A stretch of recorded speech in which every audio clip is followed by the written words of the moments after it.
Chapter 3.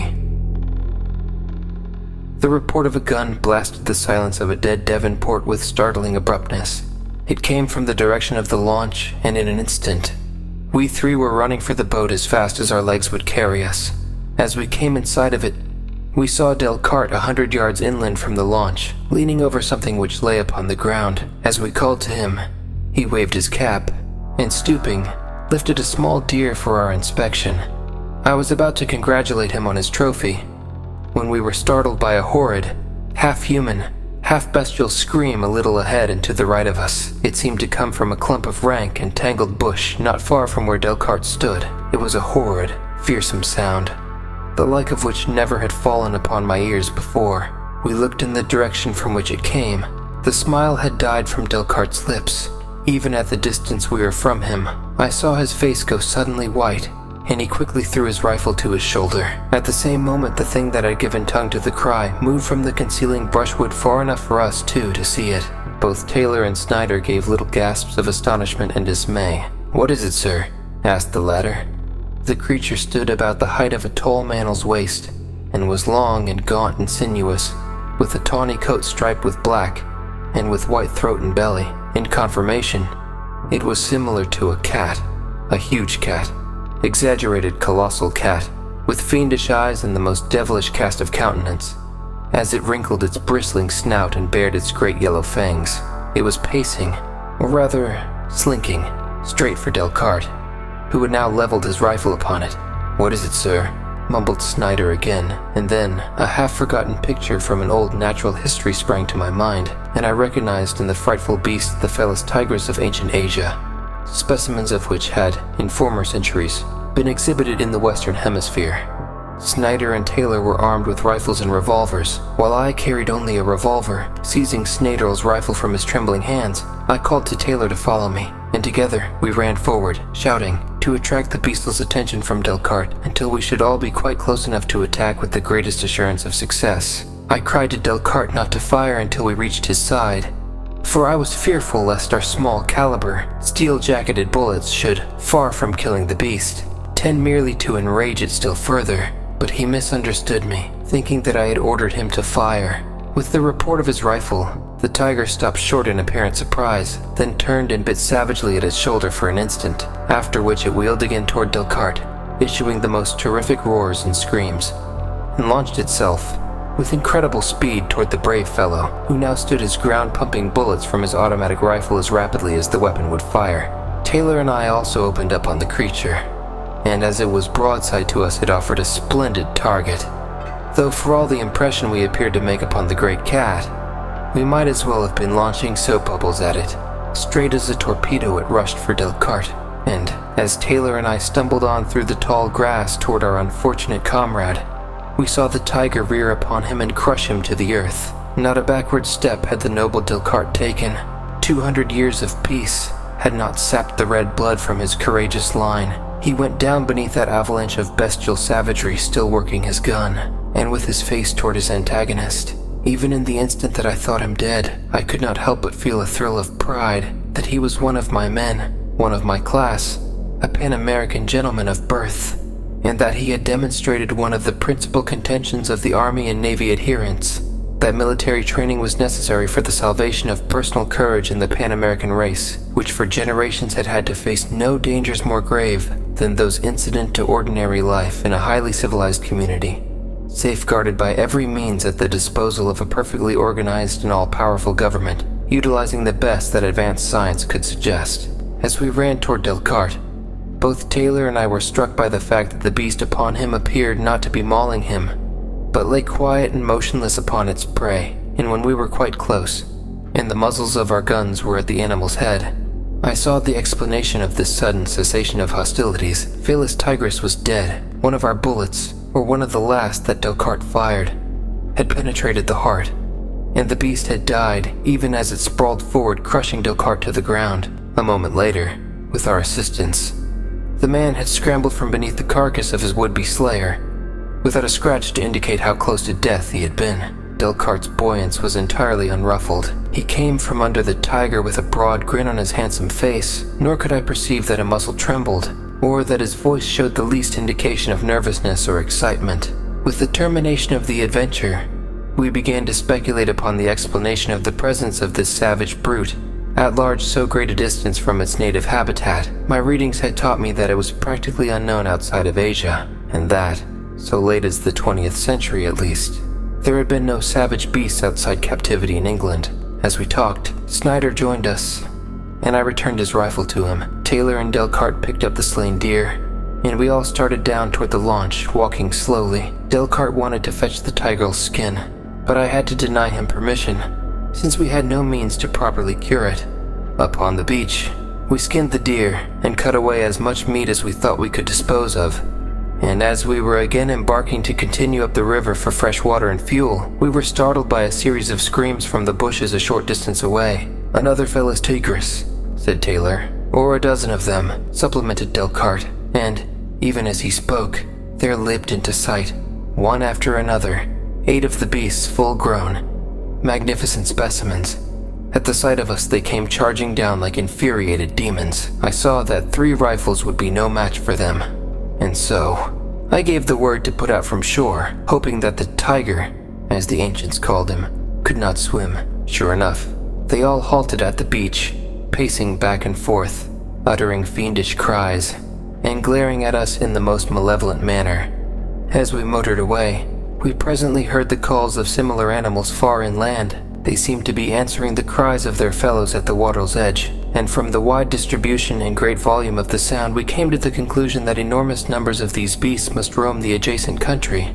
"They have eaten up the inhabitants," murmured Snyder, shuddering.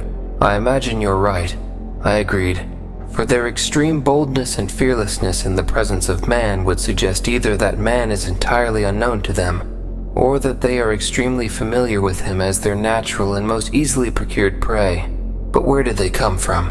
asked Delcart. "Could they have traveled here from Asia?" I shook my head. The thing was a puzzle to me. I knew that it was practically beyond reason. To imagine that tigers had crossed the mountain ranges and rivers and all the great continent of Europe to travel this far from their native lairs, and entirely impossible that they should have crossed the English Channel at all. Yet here they were, and in great numbers. We continued up the Tamar several miles, filled our casks, and then landed to cook some of our deer steak and have the first square meal that had fallen to our lot since the cold water deserted us. But scarce had we built our fire and prepared the meat for cooking than Snyder, whose eyes had been constantly roving about the landscape from the moment that we left the launch, touched me on the arm and pointed to a clump of bushes which grew a couple of 100 yards away, half concealed behind their screening foliage. I saw the yellow and black of a big tiger, and, as I looked, the beast stalked majestically toward us. A moment later, he was followed by another and another, and it is needless to state that we beat a hasty retreat to the launch. The country was apparently infested by these huge carnivora, for after 3 other attempts to land and cook our food, we were forced to abandon the idea entirely, as each time we were driven off by hunting tigers. It was also equally impossible to obtain the necessary ingredients for our chemical fuel, and as we had very little left aboard, we determined to step our folding mast and proceed under sail, hoarding our fuel supply for use in emergencies. I may say that it was with no regret that we bid adieu to Tigerland as we rechristened the ancient Devon and, beating out into the channel, turned the launch's nose southeast to round Bolthead and continue up the coast toward the Strait of Dover and the North Sea. I was determined to reach London as soon as possible, that we might obtain fresh clothing, meet with cultured people, and learn from the lips of Englishmen the secrets of the 2 centuries since the East had been divorced from the West. Our first stopping place was the Isle of Wight. We entered the Solent about 10 o'clock one morning, and I must confess that my heart sank as we came close to shore. No lighthouse was visible, though one was plainly indicated upon my map. Upon neither shore was sign of human habitation. We skirted the northern shore of the island in fruitless search for man, and then, at last, landed upon an eastern point where Newport should have stood, but where only weeds and great trees and tangled wildwood rioted, and not a single man-made thing was visible to the eye. Before landing, I had the men substitute soft bullets for the steel-jacketed projectiles with which their belts and magazines were filled. Thus equipped, we felt upon more even terms with the tigers, but there was no sign of the tigers, and I decided that they must be confined to the mainland. After eating, we set out in search of fuel, leaving Taylor to guard the launch. For some reason, I could not trust Snyder alone. I knew that he looked with disapproval upon my plan to visit England, and I did not know but what at his first opportunity, he might desert us, taking the launch with him. An attempt to return to Pan America, that he would be fool enough to venture it, I did not doubt. We had gone inland for a mile or more, and were passing through a park-like wood, when we came suddenly upon the first human beings we had seen since we sighted the English coast. There were a score of men in the party. Hairy, half-naked men they were, resting in the shade of a great tree. At the first sight of us, they sprang to their feet with wild yells, seizing long spears that had lain beside them as they rested. For a matter of 50 yards, they ran from us as rapidly as they could, and then they turned and surveyed us for a moment. Evidently emboldened by the scarcity of our numbers, they commenced to advance upon us, brandishing their spears and shouting horribly. They were short and muscular of build, with long hair and beards tangled and matted with filth. Their heads, however, were shapely, and their eyes, though fierce and warlike, were intelligent.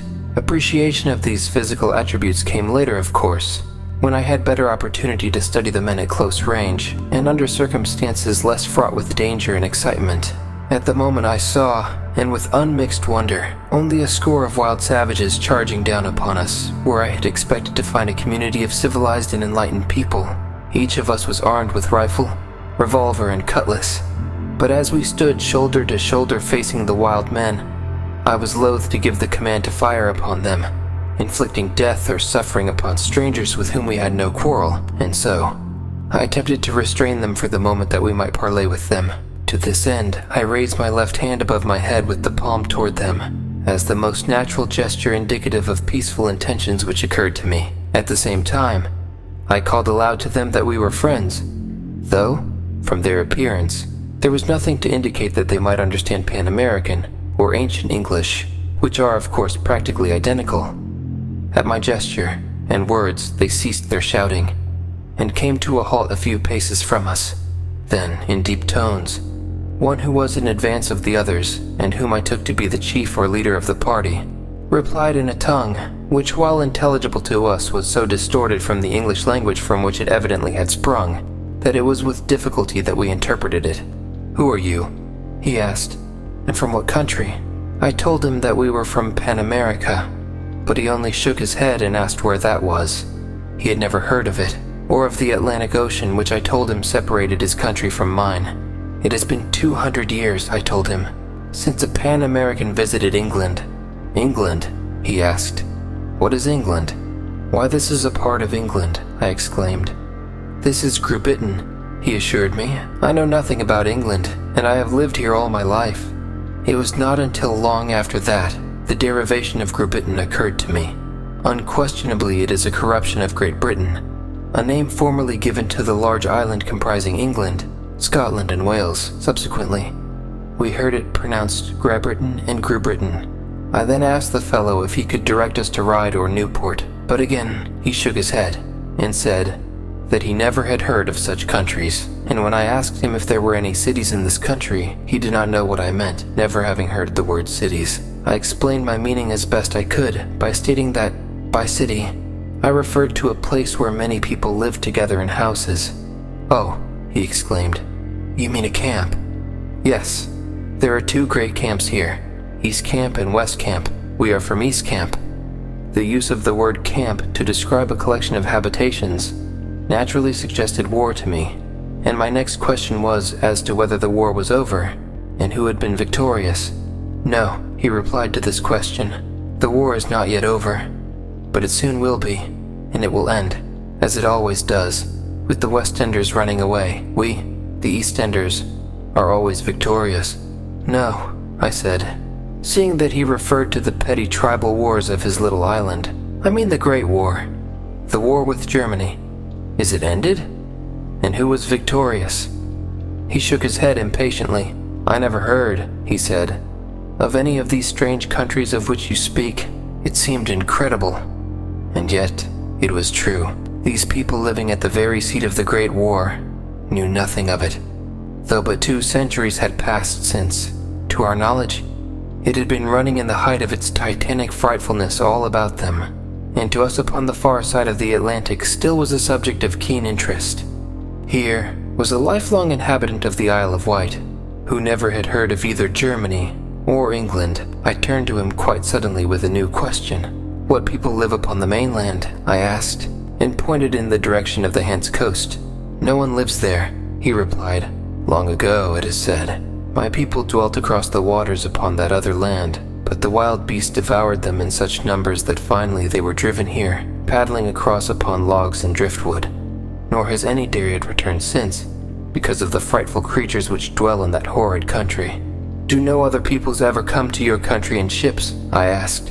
He never heard the word ship before, and did not know its meaning, but he assured me that until we came, he had thought that there were no other peoples in the world other than the Grubittans, who consist of the Eastenders and the Westenders of the ancient Isle of Wight. Assured that we were inclined to friendliness, our new acquaintances led us to their village, or, as they call it, camp. There we found 1,000 people perhaps, dwelling in rude shelters, and living upon the fruits of the chase and such seafood as is obtainable close to shore, for they had no boats, nor any knowledge of such things. Their weapons were most primitive, consisting of rude spears tipped with pieces of metal pounded roughly into shape. They had no literature, no religion, and recognized no law other than the law of might. They produced fire by striking a bit of flint and steel together, but for the most part they ate their food raw. Marriage is unknown among them, and while they have the word mother, they did not know what I meant by father. The males fight for the favor of the females. They practice infanticide and kill the aged and physically unfit. The family consists of the mother and the children, the men dwelling sometimes in one hut and sometimes in another. Owing to their bloody duels, they are always numerically inferior to the women, so there is shelter for them all.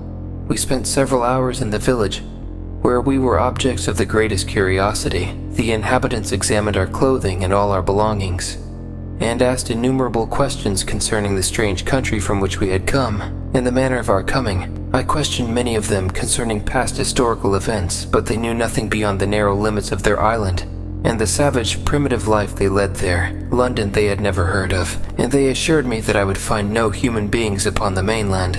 Much saddened by what I had seen, I took my departure from them, and the three of us made our way back to the launch, accompanied by about 500 men, women, girls, and boys.